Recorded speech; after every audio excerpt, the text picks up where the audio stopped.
What's up guys and welcome back sa ating channel. Sa araw natin ngayon guys ay gagawa tayo ng 3-way soundbox na order ni Bossing.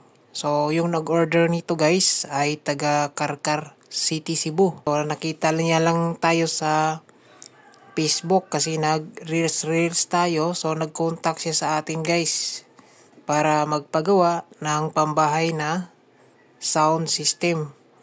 So, bali yung napagsunduan namin dito ay 3-way na soundbox. Kahit anong design lang daw guys, basta tutunog yung kaniyang speaker na dinala dito. Yan. So, bali sa video natin dito guys ay nag-cutting na tayo dito ng mga marin kasi gagawa na tayo ng soundbox. Bali magagamit natin na marin dito guys ay isang Plego at 1/4. Dahil meron po itong mga division sa loob. Ayan. So dito guys, yung gamit pala natin dito guys sa pag-cutting ay yung tawag dito sa gamit natin dito ay circular pala mga guys yung gamit natin sa pagka-cut. Tapos para makasave tayo guys sa mga puputulin natin, kailangan nakasukat po yan guys or maayos na pagkasukat natin guys no para makasave tayo ng mga marin. Dahil kapag tabas ka lang ng tabas guys sa marine is merong mga parts na masasayang na hindi magagamit sa project natin. So kailangan naka-planado na yan guys mga sukat para ditso-ditso na lang guys sa pagtabas no. Tapos yung natabas talaga natin ay magagamit talaga natin sa project. Yan. Sa pagbuo kasi ng box mga guys kailangan planado rin. Tapos, kailangan marunong kang divide sa mga sukat para makabuo ng soundbox. So, dito guys ay bali nakakating na tayo dito para sa siding, tsaka sa taas, tsaka baba. Yan. So, nilagyan ko na ng pako dito. So, yung mga pako pala guys, yung gamit ko dito kapag maggagawa ako ng soundbox ay finishing nails, yung maliit ang ulo ng pako. Para kapag magbulit na tayo guys or mag-finish na tayo bago pintura is maliit lang yung magagamit natin na epoxy. Kasi babatakan pa natin to. So yung gamit natin dito guys number 3 na finishing nails. Yan. So maganda kasi guys maliit yung ulo. Para malinis yung finish kapag magbabatak na tayo ng epoxy. So dito guys ay nag-assemble na tayo. So yung gamit naman natin dito guys na pandikit ay wood glue po yan na stick wheel. So maganda kasi ito guys is naka-mix na po yan. Pwede po yan sa adhesive, tiles. So all purpose po kasi yan yung wood glue yan guys na ginagamit natin. Tapos kagandahan dyan ay ready to apply na. So makasave tayo ng oras kapag ganito yung gamit natin. Pwede rin naman yung wood glue talaga na pang marine. Pero dito kasanayo kasi guys ito stick wheel na ginagamit ko talaga. Siyempre makapit naman yan guys. Lalo na kapag matagalan or mabilad na sa araw is kakapit na yan guys. So hindi po yan matatanggal kusa kapag nilagyan natin ng glue. Yan. So back portion na tayo. So dito sa back portion ay nilagyan ko na ng stick wheel dito guys. Dahil isisirado natin muna yung sa likod bago tayo lagay sa harap para madali lang yung pagproseso natin guys ba. So dito guys sa mga magtatanong pala naman dito guys, alam ko maraming magtatanong dito kung ano ba yung sukat ng box natin. So itong sukat ng box dito guys ay same lang po ito sukat ng mga nakaraang video ko sa mga soundbox. So check nyo lang guys yung video ko last year na nag-viral, maabot na ng 1 million views sa YouTube. So same lang po ito guys ng sukat na soundbox na design. So yan. Yung magpako talaga ako dito guys ay nakasukat po yan para pantay yung pako natin. So may distance ako dito na tag 3 inches sa mga pako. Yan. So may distance talaga ako dyan guys. Hindi ako basta-basta magpako-pako lang. So kailangan maganda kasi guys may sukat yung pako natin. Para pantay na pantay yung pako natin guys ba.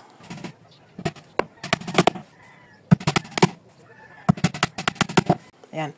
So dito, nag-cut na ako dito para sa harapan na po ito na ating soundbox. Ayan. So kailangan yung speaker mo, sukatin mo yung anong butas niya. Kasi iba-iba kasi yung sukat ng speaker. Lalong-lalo na yung mga speaker na merong screen. Medyo oversized po yun. So mas mainam, check nyo muna yung customer nyo kung ano yung speaker niya na ikakabit. So dito, meron akong sukat dito guys kasi dinala niya na dito yung speaker, mid-range, saka tweeter. So madali lang tayo magkuha ng sukat kapag meron na yung mga speaker, saka mid-range. Ito, naka-guide na po yan. Bali yung sukat ng speaker niyan guys ay 12 inches. Tapos yung butas naman yan ay 11 inches po mga guys kapag 12 inches na speaker. Yung tweeter pala niyan ay sukat ng tweeter niyan around 4x6. Tapos yung mid-range ay 5 inches. So yung butas ng 5 inches na speaker ay 4.5 or 4 inches. Yan. So kailangan naka-finish din yung gilid nito. Kailangan grindiran din dito guys. Tapos yan, naglagay na ako ng glue para sa harap po. So madali lang yan kapag naka-fix na kasi salpak na lang yung sa harapan na board niya guys. Oh. Yan. So yung distance ko niyan sa harap ay 3/4 lang. 3/4 lang na inch. Yung marin ko lang yung ginagawang distance yan para pantay na pantay. Tapos, yan. Nilagyan ko ng pako kada gilid. So dito na part ay malapit na tayo matapos. Yan kasi nakasalpak na yung pinaka-harap niya. Yung harap niya, board niya is meron na yung division. So sinalpak ko na yan guys. Tapos ito, pinantay ko lang mga pako niyan para tibay na tibay yung gawa natin. Pansin natin yung pako natin guys oh. Is pantay-pantay po yan. Nakasukat po yan kung saan natin ipapako. Yan. So, okay naman ganitong klase ng design. Maganda na to pang bahay, pang sound trip. Yan o. Magandang design mo yan guys. Pwede nyo yan giyahin. Yan. So, maganda yung output niyan. So, pararinig ko sa inyo yung sound check nito mamaya. Pag matapos na natin, may kabit itong mga speaker niya. Yan. So, bali dito na part ay ginabihan ako dito guys. Kasi hapon na kasi ako nagsimula. Tapos, ginabihan na rin. Hindi ako maka-straight ng paggawa guys kasi may nalalakad din ako. So, ito. Yung dalawang soundbox na 3-way. 12 inches. So, dito, share ko lang. Bago ko nagpintura ng enamel black. Kasi yung final ko na pintura guys ay enamel black. Tapos yung pang first coat ko ay Decoratex kasama na yung stick wheel at saka elastomeric paint na waterproof. Nakamix po kasi yan guys ng waterproof para quality at saka matibay yung box natin kahit mabasa ng tubig ay okay pa rin. So yung mid-range ay crown, tweeter crown. Yung speaker guys ay crown din PE 1250, 1240 pala.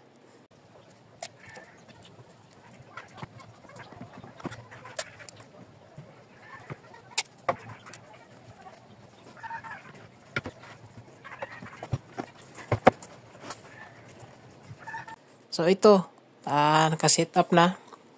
Bali, magsa-soundcheck na tayo dito. So yung amplifier niya ay Sakura 735. Bali, bagong-bago pa ito na amplifier rebosing. So sineset up na natin dito para ma-soundcheck. Tapos yung mixer niya guys ay Yamaha na 4 channel. So dito na part guys ay soundcheck na tayo. So pakinggan natin guys yung soundcheck natin dito. So, let's go.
sigong buhay.